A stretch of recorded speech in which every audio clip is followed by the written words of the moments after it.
This is Linda Lysakowski, and I'm here to talk to you about one of the quick guides that my friend Joanne Oppelt and I wrote together. It's called the Nonprofit Quick Guide called How to Run a Successful Capital Campaign.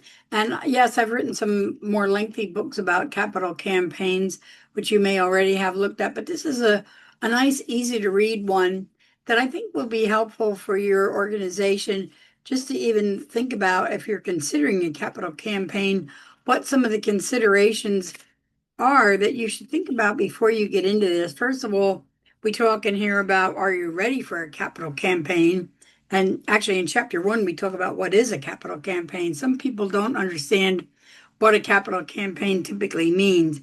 And we'll talk about the role of the board and volunteers and whether or not you need a feasibility study, the role of the campaign cabinet and different committees, developing your campaign plan, finding and soliciting donors, and what happens when things go wrong, because oftentimes they do.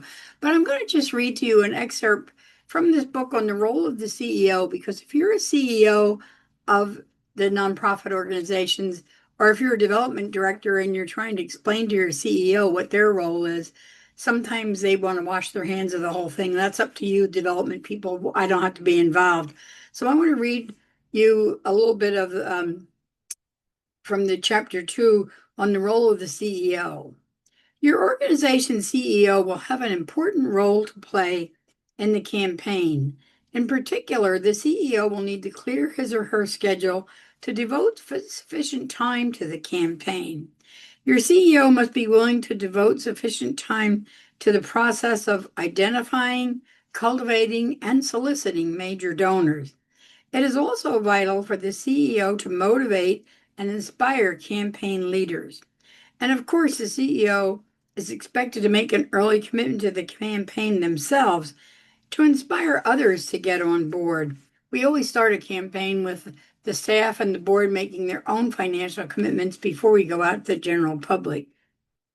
So how long has your organization's senior executive officer been with your organization in any capacity? If your CEO unexpectedly leaves in the middle of a campaign, the effects can be detrimental. Even if the departure has been planned, it can send the wrong message to your donors. It is critical to have a succession plan in place. And if the departure involves the CEO's termination for cause, a crisis plan might also be needed. So here's some questions to ask about the tenure of your CEO. Will your CEO remain CEO for the duration of the campaign?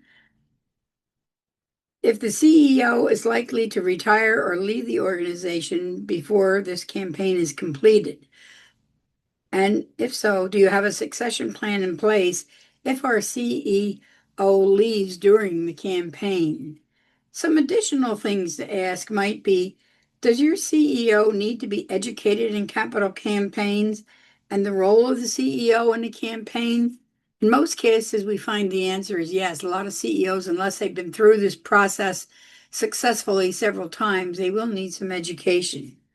If you ask your CEO to recite the organization's mission statement, how accurate would it be? I know it's hard to believe that a CEO might not even understand the mission of the organization, but sometimes everybody has a different idea. How do you perceive the fundraising comfort level of your chief executive officer?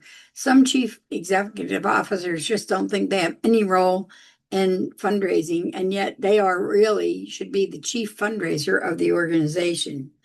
Is your CEO aware of the need for and committed to allocating about 50% of his or her work week to the campaign?